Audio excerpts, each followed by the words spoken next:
Hey. Well, good evening and welcome to Boaters Town Hall meeting, sponsored by Recreational Boaters of California and BoatU.S. My name is Debrina Madison Smith, and I'm president this year of Recreational Boaters of California, otherwise known as RBOC. It is my pleasure and honor to welcome all of you to this informative and important town hall meeting prepared for our members and our member clubs and our friends of RBOC.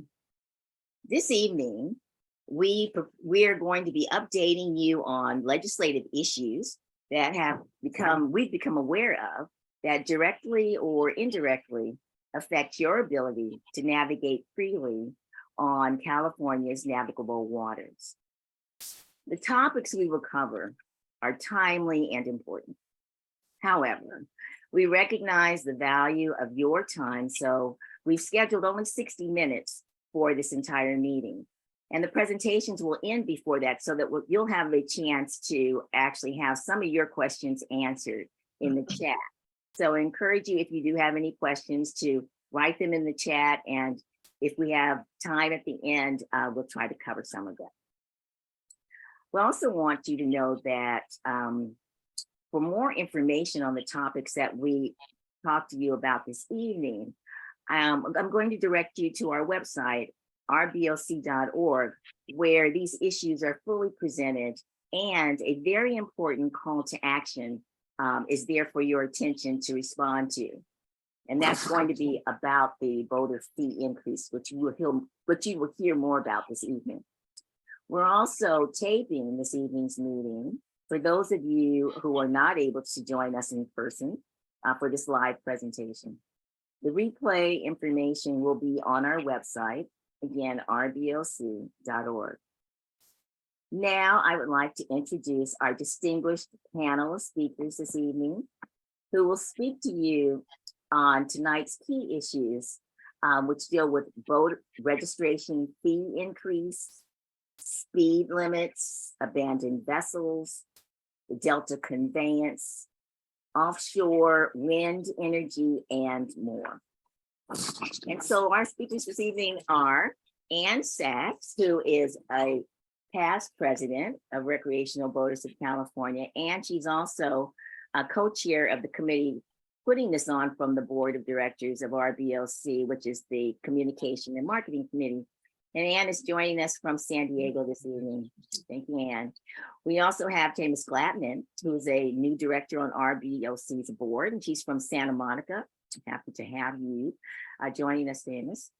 And we have our past president of Recreational Boaters of California, Winston Bumpus, who's joining us this evening from the North Redwood City.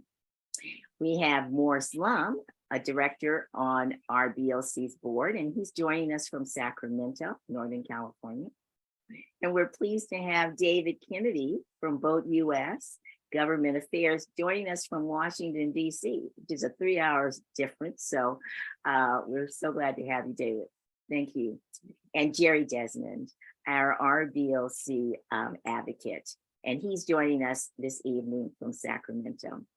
So without further ado, and to keep with our time constraints, I'm going to go ahead and turn the meeting over to my co-chair of this committee, Ann Sachs. Ann? Thank you, Debrina, and welcome everyone. Who is and what, I'm sorry, there's a bit of a delay. No? Recreation, am I on? Yep. Right here. Okay. Good. Okay. What is RBOC? Boaters looking after or for boaters. And this is from an article I wrote some time ago. I'm just going to give you the highlights of it. Recreational Boaters of California is a nonprofit governmental advocacy organization that works to protect and enhance the interests of the state's recreational boaters before the legislative and executive branches of the state and local government. It was formed as a statewide organization in 1968 and from that date forward has continued a commitment to promoting the enjoyment, protection, and responsible use of our waterways.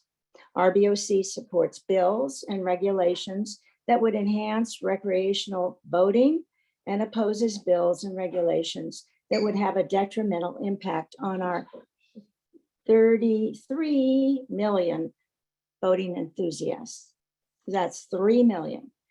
The organization's lobbying efforts include testimony at public hearings, meetings, and with public officials, and preparation of amendments to alleviate potential problems with specific bills, as well as the sponsorship of proactive legislation to benefit all boaters.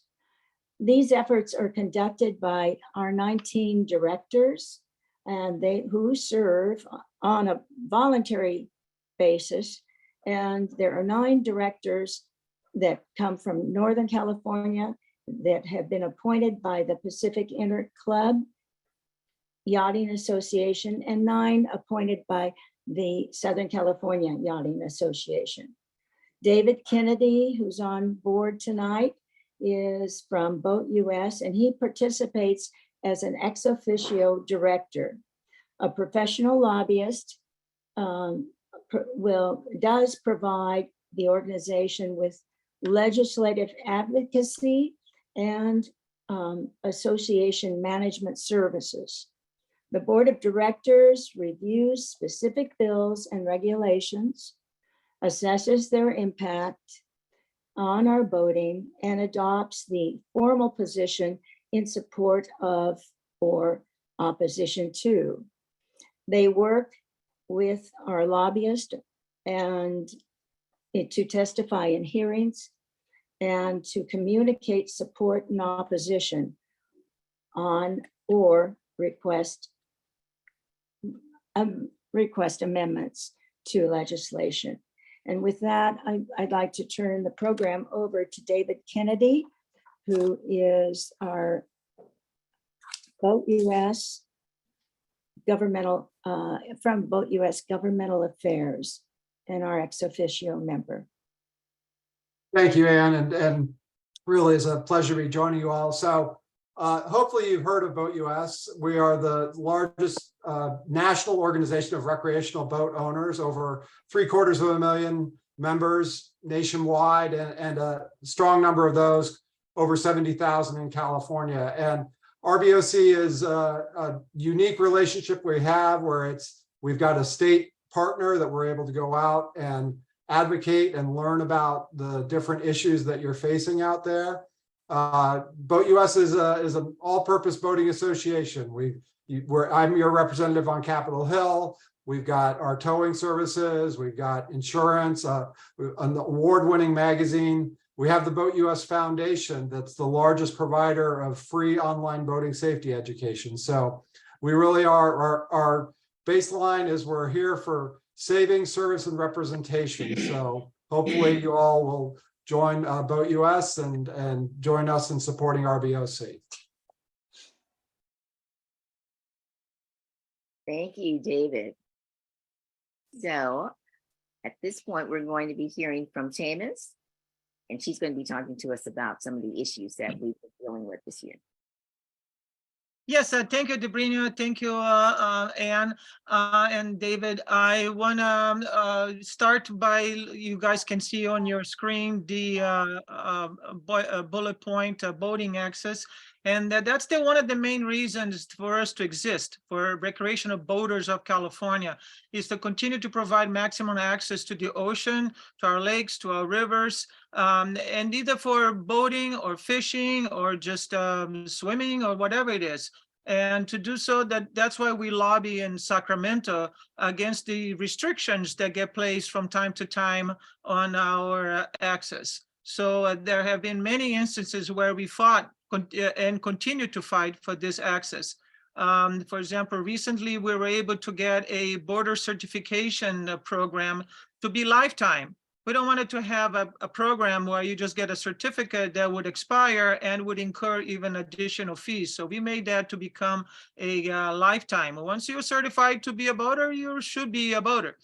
So another one of our most relevant fights have been the copper anti-fouling paint. As boaters, you guys all know that the bureaucrats keep trying to determine what is the optimal water quality in our marinas. And so they figure, oh, there's too much copper in the water. Oh, it has to be the boaters. So, but there's so this is a fight that we try to bring to them, to the bureaucrats, real science behind it, and not just the politics of the optics of science. So we actively have taken a stakeholder approach to this issue, and we are constantly educating local, state, and national organizations and representatives to address this issue. One of the things that we're fighting is that for them to realize that there's no alternative for the present copper. Everything is very experimental, but they want us to introduce that like right away. So one example that we have accomplished is we got a study done on Shelter Island, which is in San Diego, and where they actually grew, they had a colony of oysters to determine if the copper was really an issue in their growth. So, and lo and behold, after 2 years, they were prospering and they were edible and they had not much of impact. They also, the Port of San Diego came up with this proposal, oh, let's just cancel all the boating, the bottom cleaning of all the boats and trying in Shelter Island, trying to see if the water quality would improve. And once again, it did not improve. So it was not the boaters. So it's a natural occurrence into the marina. So that's our objective, is to bring to the legislators, is to bring this issues to light, so they can see that this is something that we are not responsible for. We need to continually to have access to waters and not be impeded by their politics. You see in there the Department of Boating Waterways. They used to be a separate organization, and now they became, under Governor Newsom, they became a division of Parks and Recreation. Well, lo and behold, now all of a sudden, a lot of the money that we used to get for boating and waterways have been placed under Parks and Recreation. So why are the almost $107 million of money that boaters pay in fuel taxes? When you go to get your car filled, you pay a fee, and that goes to build roads and bridges and whatnot. So the taxes that the fees that the taxes actually that we pay on when we get our diesel from the marina fuel depots, that money is $107 million. That should go to boating and waterways and access to water, not to parks and recreation. So this is one of the things that another one of the things that we're doing. So this money that we pay in fees should really be for addressing boating safety and education programs, infrastructure financing programs such as marinas and bridges and all that allow us to pass through. And also law enforcement financing programs such as sheriffs and police and Baywatch and all that. So the environment there. So in talking about the environment, we want to have clean and healthy waterways. They are constantly under aquatic invasive species. These are things that come on the ballast of tankers, of container ships, that when they arrive in a port, they just discharge that water, and that would have different algae, different type of fish, like the lionfish in the Caribbean. It's a real issue, but not much in here. But anyway, so we address that by wanting to have a clean and healthy waterways, but we're always looking for ways to prevent and eradicate these foreign infestation. And we find ways to pay for them, not from our funds, but also to get the general funds, a lot of our parks and recreation. We need more money from our fuel taxes to address these issues. We are promoting the adoption of programs, maintaining the importance of the Department of Boat and Waterways, because their committees are the ones that see our waterways, not Parks and Recreation. So as far as marinas and permits, you will see on your bullet point, we have to do with marinas. We have pushed for the mitigation of restrictive measures to once again support DBW, because they're the ones that have the ways and means to address marina issues and their infrastructure financing. This needs to be implemented so boating can be more accessible for the average person, not just the very wealthy. You got to realize that most of the boats, Jerry can attest to that, most of the boats in California are under 26 feet. These are not boats that are for the ultra rich. Case in point is we are trying to get the issue of property taxes. Because government thinks that boats appreciate. It's a property tax, like your house appreciates. But boats, as we all know, do not. They decrease in value. So this is one of the issues that we have been trying to lobby in Sacramento. We fight for marinas, such as case in Dana Point. The city leased their rights to a developer that is not really following the promises that they made. So we're again with one of our members, and Eubanks, they formed a Dana Point marina to fight against development that infringes on our access to waterways. As far as safety, one of the laws that was trying to pass, actually, they wanted to reduce the speed limit on boaters, and that has to do with the whales, especially here in Southern California, where the port of LA, they have the shipping lanes. So they tried to reduce that and reduce them to like 12 knots. So we've went and fought for it to get that only for commercial vessels, not for recreational boaters.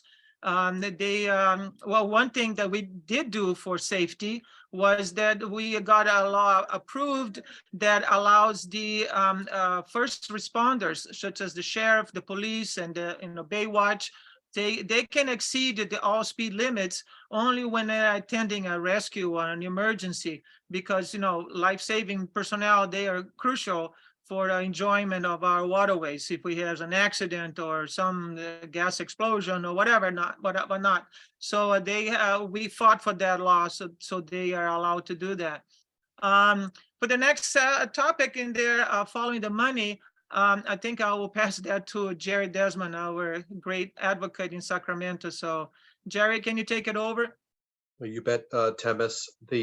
And you set up the table for the conversation about the money, because all these programs and services that we're talking about are funded by boater gas tax dollars, fuel tax dollars, and registration fees, and also repayments on loans that are giving out from the Harbors and Watercraft Revolving Fund. And ever since the department became a division so many years ago now, over a decade ago, we have seen a constant effort to redirect the funds, especially the motor vehicle fuel tax dollars, away from DBW programs and services specifically dedicated to boaters over to other operations and state parks and other areas. And the policy that RBOC continues to advocate for is to try to maximize the direct dedication of boater generated fees and taxes at the state level for programs and services that directly benefit boaters. And that an example of that would be with the different people in the stakeholder community centered around Contra Costa County. We were all able to work together some years ago to establish a very interesting and unique program to allow for abandoned and derelict recreational vessels to be removed from waterways, then to expand that program to allow for boaters to actually turn in their vessels to local governments in order to avoid having to abandon them. That came, thinking ahead in terms of COVID and some of the kinds of financial constraints that boaters had. And so that sort of sets the table for, this year and the issues that, we have been facing this year that address that challenges on each of those fronts. For instance, RBOC has been involved in almost every kind of consideration of rules of the waterways and operational requirements, from prohibitions against teak surfing to the different requirements for personal watercraft, on and on and on. And this year, a new Assembly Member Connolly had a measure, AB 953, that is moving forward that would impose voluntary speed limits off the coast of California. And as we know, we have quite a coastline and there's a lot of boating that goes on. And fortunately, we were able to get engaged and testify and talk to the author and proponents and ensure that the measure and those speed limits, voluntary at this stage, but we know what next steps often apply, that it is limited, the scope of the measure, to commercial craft off the water, off the coast, in the water, and no application to recreational vessels. Similarly, over the last several years, there have been programs to try to tap into the boater-generated fuel tax dollars and registration fees to pay for ridding the waterways of abandoned, formerly commercial watercraft.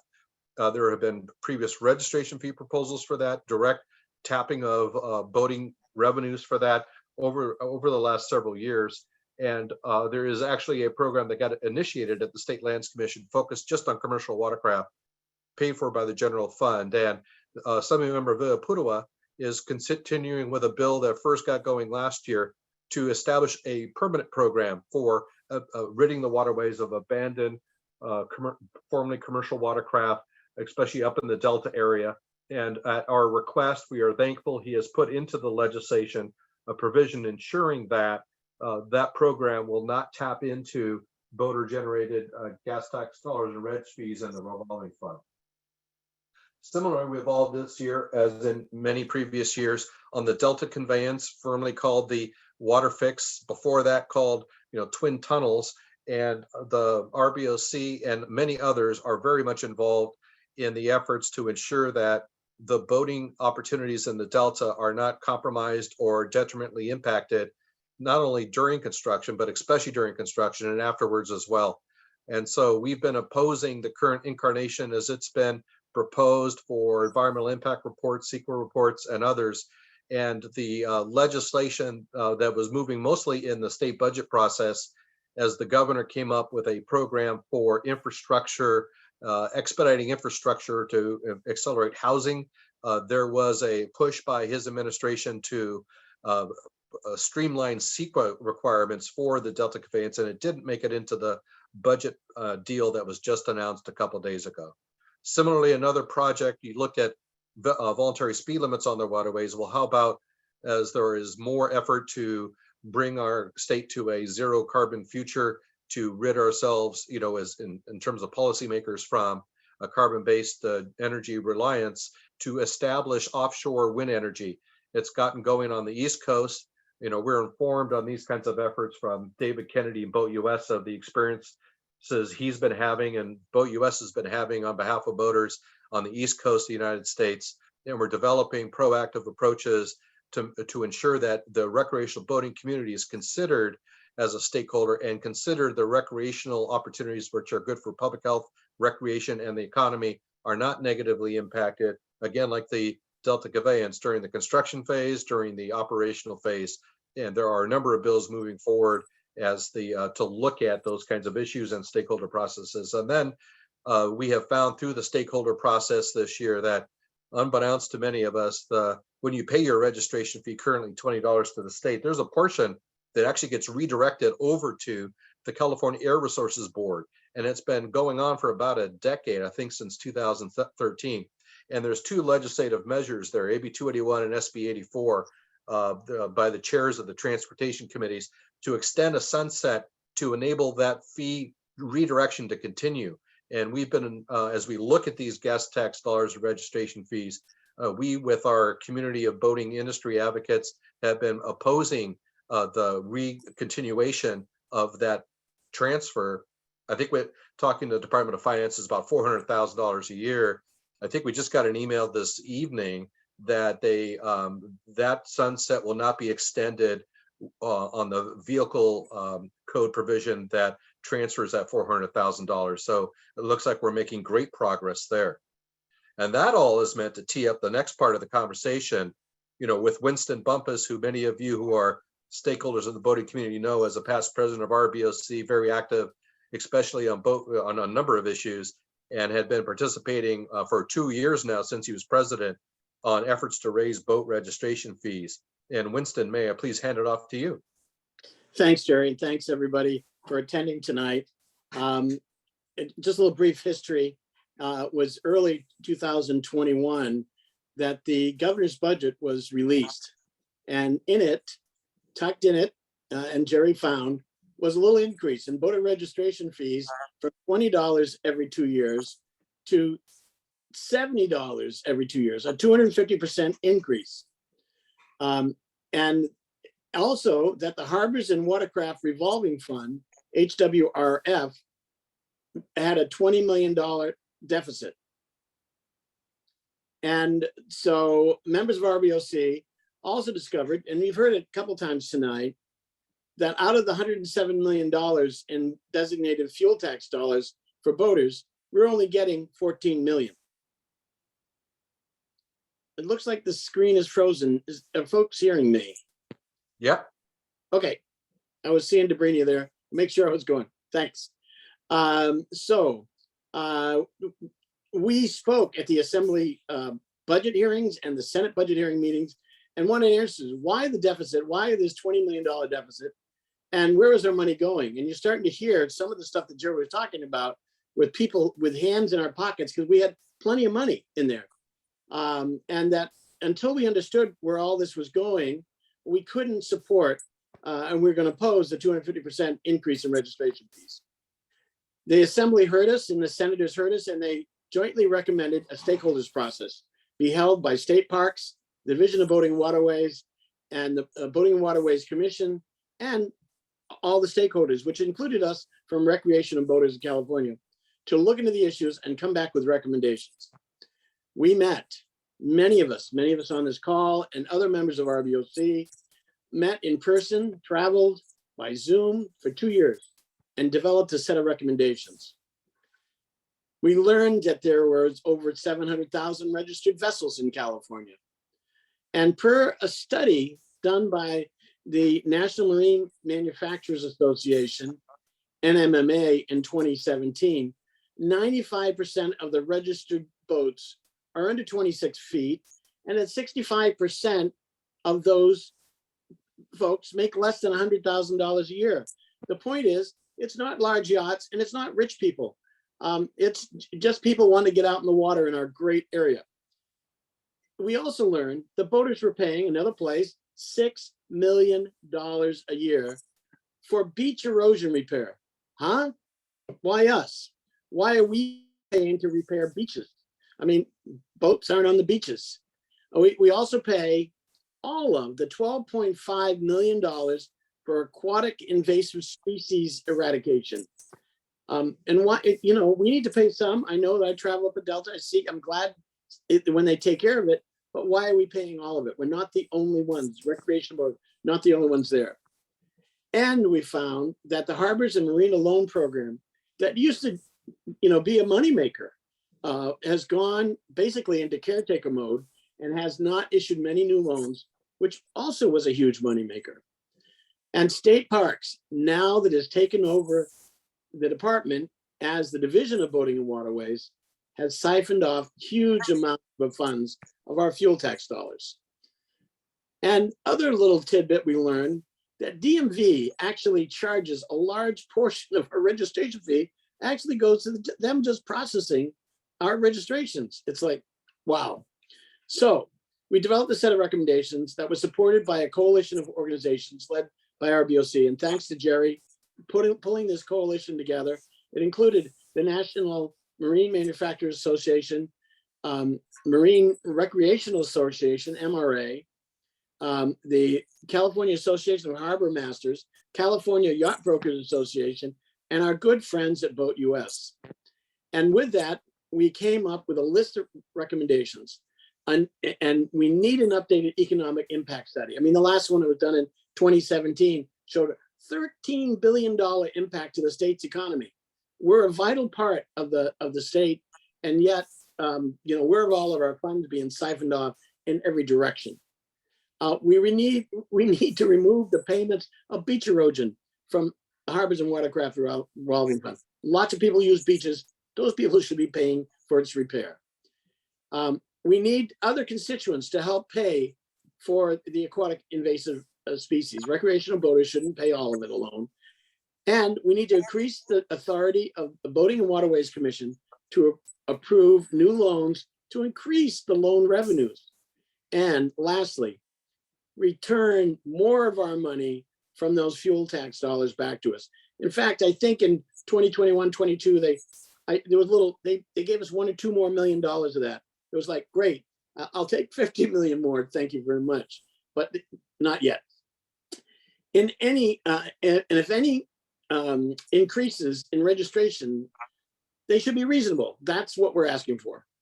So after all of that and all the meetings and everybody putting together, we're doing these letters. Then in May, the May revised budget comes out from the governor.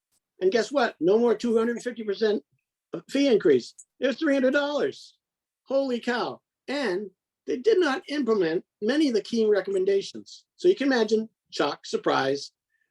So that's when we generated the call to action.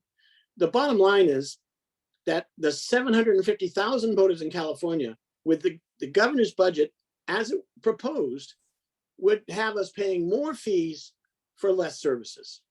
So what's the current status? We've developed the call to action and another coalition response. The Senate and the Assembly have formally rejected the fee increase. They do not support it, but the budget was approved and passed on to the governor. So this is what the budget is, not saying where all the money's coming from. This is the budget. And Monday night, the governor announced the $310.8 billion state budget been approved, and it's going to be implemented July 1st. And I go, here's the big but.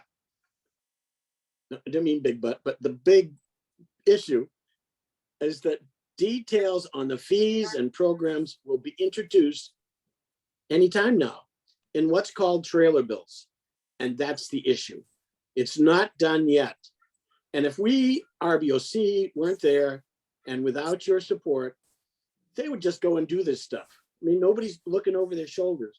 That's why we're there. That's why Jerry's there, to look over their shoulder and say, no, not so fast. This is our money. Let's be reasonable. So that is why the meeting today is so important. And you have time to make your voice heard in Sacramento. So I'm going to turn it over to Morris. He'll tell you how you can easily do that by going to the link and set up by BoatU.S. Just enter a few details, single click, and it sends your opposition or your opinion to the 300% proposed increase and to your assemblyman and your senator immediately. It's really kind of cool, quick and easy, and let them know about the registration fees and the other recommendations that we have to propose to improve the sustainability of the harbors and watercraft revolving fund. With that, I'll turn it over to Mark. Thank you very much. If I got it, Winston, maybe are we going to ask David to maybe add in something a little bit here too? Sure. If I've got it right. Well, I'll go and then I'll call on David. Wonderful. Well, I want to remind everyone, all of our 18 elected directors for RBOC are volunteers. Our boat clubs and personal donations are needed for our continued day-to-day research and constant interactions with our elected officials. All this is facilitated with our paid legislative analysts and lobbying firm of Desmond & Desmond, and is one of the best in our state of California. We need everyone's continued vocal support, and we need more of your moneyed support. The concerns of recreational enjoyment on our waterways are increasing. Our elected officials now recognize us, the voting boaters, as a larger income source through boaters' gas tax and registration fees. As our fees increase, we will claw back as much as we can for programs to benefit and make the state of California recreational waterways the best in the nation. David Kennedy of BoatU.S will now help us with a voters call to action. Mr. Kennedy, how do we contact, or what's the easiest way to contact our elected officials? Thank you, Morris. So you see on your screen there, hopefully the link to the BoatU.S website. When you go to that, we have a short explanation of the issue and then a pre-filled message. But before that pre-filled message, we actually give you the opportunity to fill in your own take on this, what this would mean for your family, for your boating. And I really encourage folks to do that and to tell your story. I mean, it's easy to get frustrated over, where the money is spending, everything like that. But in a lot of this, it really is telling about what this means to you. And so using our website, you're able to do that. We did send out an alert to all of our BoatU.S members. So if you're a BoatU.S member first, thank you. And hopefully you got our action alert that came out yesterday. And that's something that you can share with other boaters. There are links on there to share it through the different social media channels, Facebook, Twitter, everything, whatever else is out there now. I can't keep track. And we really, the benefit of this Jerry and myself, we're both, professionals at this. And, but there is nothing better than when we go in and visit with a policymaker and they go, oh yeah, we've heard from you and we've heard from your members. And that I cannot overstate the value to advocacy efforts doing that. And so that's why we try and give a tool for people to do that easily. If you ever have any questions about any of these things, you can contact myself at BoatU.S. We'll get an email or through the RBOC website. So this is the powerful tool that we have is our voices. And so I really appreciate everybody taking. I was just looking at the report. So far, we've had about over 2,700 messages sent in, and we need to keep that up. So with that, back with other folks. So. Thank you. We just put in the chat, we put a link, the direct link. And when this presentation is posted at RBOC.org, both the video and the slides, it'll be, we'll have the link there as well. It'll be posted by tomorrow morning. And I think we got a request. We do have the emails for everybody who signed up, and we can send an email to everybody who signed up with that information as well, that is on this link. So you can take action and join the 2,700. And I think at this point, it's back to Morris.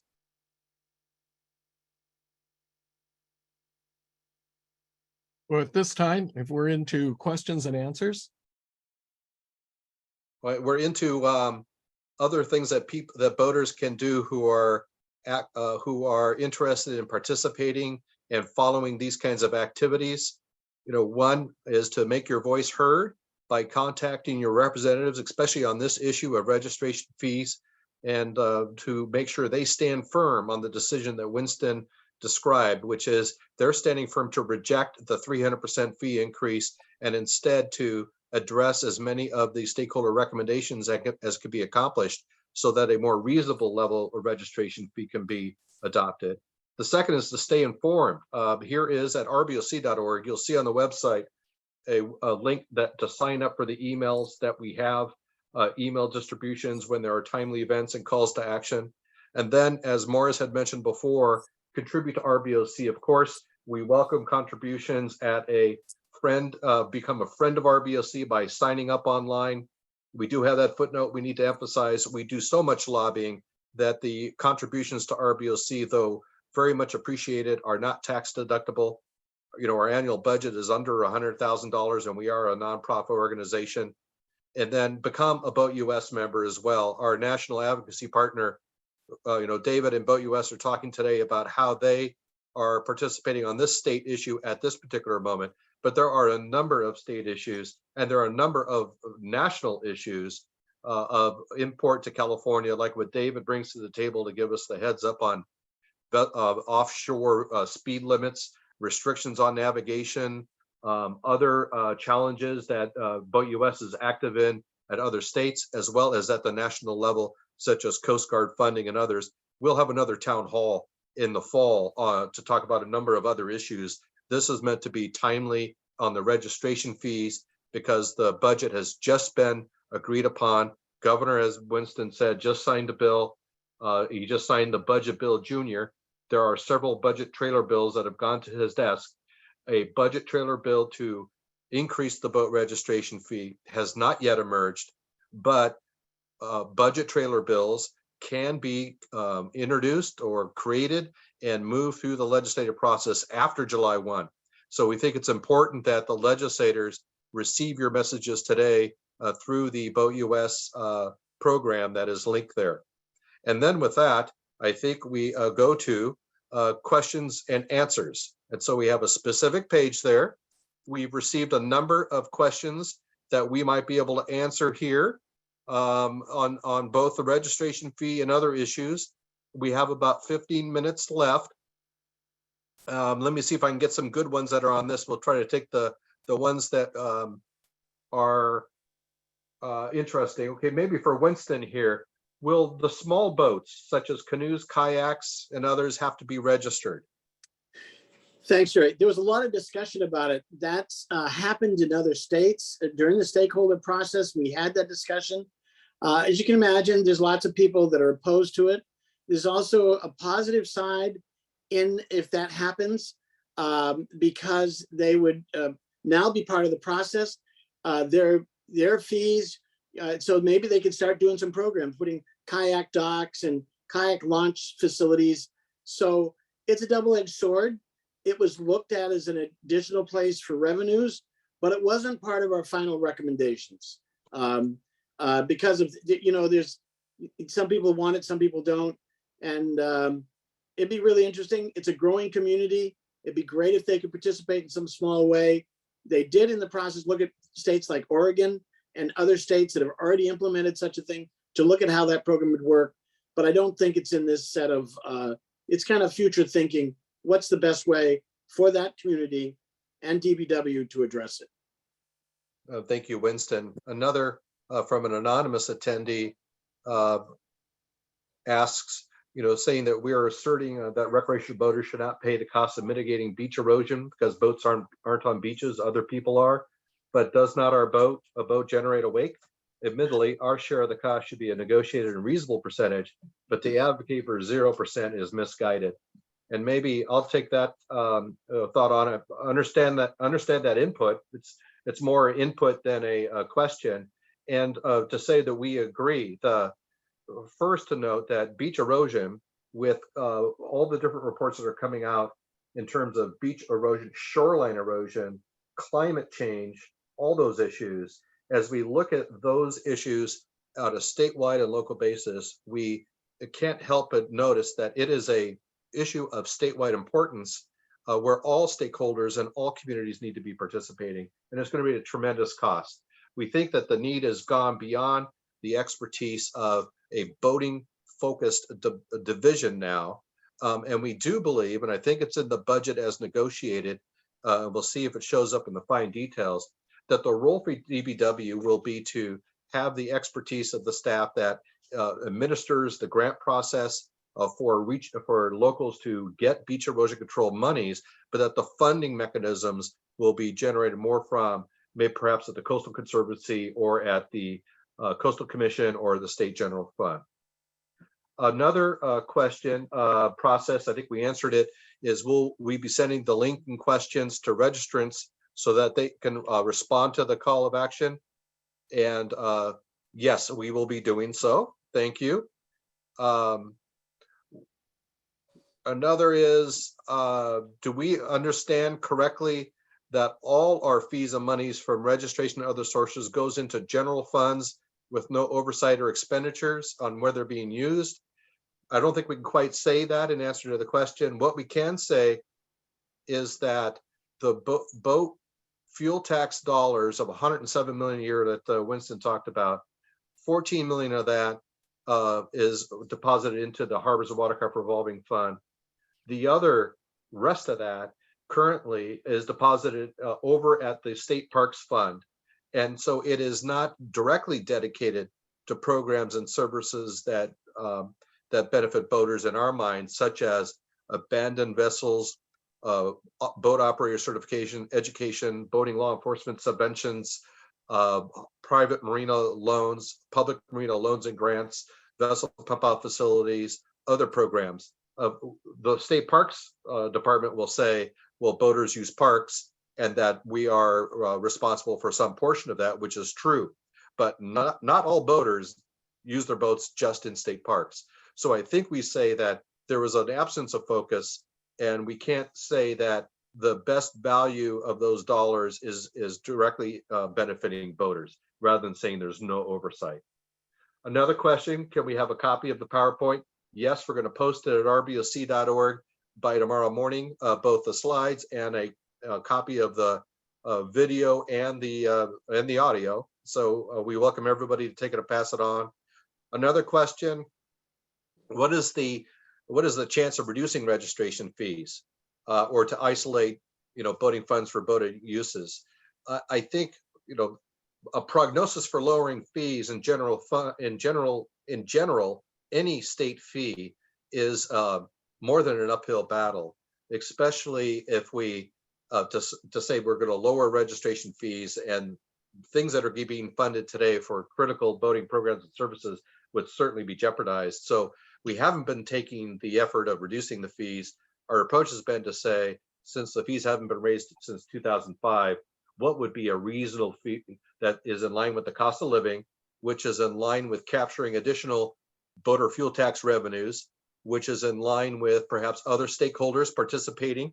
Are there non-motorized craft that should be participating in some fashion? Are there programs that benefit more than boaters, such as invasive species control? And a number of those are in the works. Will there be a boating impact study that could be funded? That is in the works. So I think there's a little chance of fees going down. Would anybody on the panel like to add to that?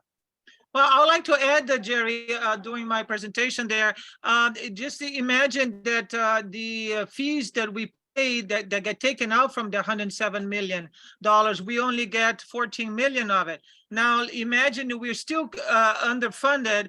And now if they go from $20 to, let's say, $80 of the 750,000 registered boaters in California, that amounts to $45 million that the government wants to take in with the support of this increase in registration fees, and we're not going to get any additional benefits from it, no additional services. So again, this is really important that everybody on this call follow the call to action. I mean, we can't just keep giving them money and get nothing in return. Yep, excellent point. Another question is sort of on process going forward. Down in San Diego, there's a shout out that I think we all agree on, and he's not available today, but Cleve Hardecker, two-time president of RBOC from San Diego, is keeping the folks in San Diego informed. What can the yacht clubs down there do to become more helpful? Awesome. Thank you, Wayne, for the offer and the question. At this point, we think that call to action at the web link we put in the chat through BoatU.S, that is boaters to their senators and assembly members directly, generated automatically. Is just hit a couple switches and make the message your own. That's what we need at the moment to keep active on this issue and to try to turn a 300% increase into something more reasonable. And San Diego Yacht Clubs have always been very helpful, and your members, so we thank you there. Another from the Captain Horner is going to have a show on Saturday with a couple of our directors on it. Will this go to committees, through legislative committees? What's the process? Unfortunately, it may not go through any more committees. It may just go through budget committees or straight to the floors. That's where we're going to all legislators at this point. There has been usually the budget process itself with the governor's proposed 300% increase, it has gone through budget subcommittees in each house, just like Winston was describing, then full budget committees into the floors. And in that process, the concept of a 300% reg fee increase has been rejected affirmatively. But what we have not seen is there is a pending, budget trailer bill on the HWRF deficiency long-term fix that's identified, but it hasn't surfaced. And we're trying to prevent that from surfacing with a 300% increase and being rushed through the process. It could happen in the next couple of days, or it could happen after July 1. The state is able to adopt, to develop, adopt, enact budget trailer bills after July 1. And that's why we're holding this meeting, right now, so we don't lose the momentum that we've been establishing. And I think perhaps if I could say, I think we've answered most. If you do have questions, rboc@rboc.org is, I'll try to put that in the chat as we close as an email address, and we'll try to get some answers to you now or following up. And with that, if you wouldn't mind, I'll turn over to Debrinia, our president, Debrinia Madison Smith from Northern California. Thank you, Jerry. Well, I want to thank all of the panelists today, the directors that are on RBOC Board of Directors, the volunteers that were introduced as directors, and also our paid professional legislative advocates and BoatU.S co-sponsoring this evening, and for all the members that took the time out of their busy schedules to come and listen to these issues which directly affect you. And we're doing the work that we do out of love for boating, being on the water, and we are representing you in the cause to make this activity affordable for all of us. So when we reach out to you and ask you to please help us help you by doing this call to action, please take the time to do that. It's very important so that we can make an impact in the legislature as to what happens in terms of how we can continue to enjoy our recreation on the water. So without taking any further time, again, we wanted to keep this particular meeting down to 60 minutes, and I think we did accomplish that goal. So we hope that you continue to have a wonderful evening. Again, I want to thank all of the panelists for their preparation and time that they put into this evening. And as Jerry mentioned, we are planning to have one more boaters meeting, town hall meeting, probably in the fall, to let you know what's going on up until that point. So have a wonderful summer, and continue to stay tuned to RBOC.org for the latest information regarding what's happening with recreational boating in California. Thank you.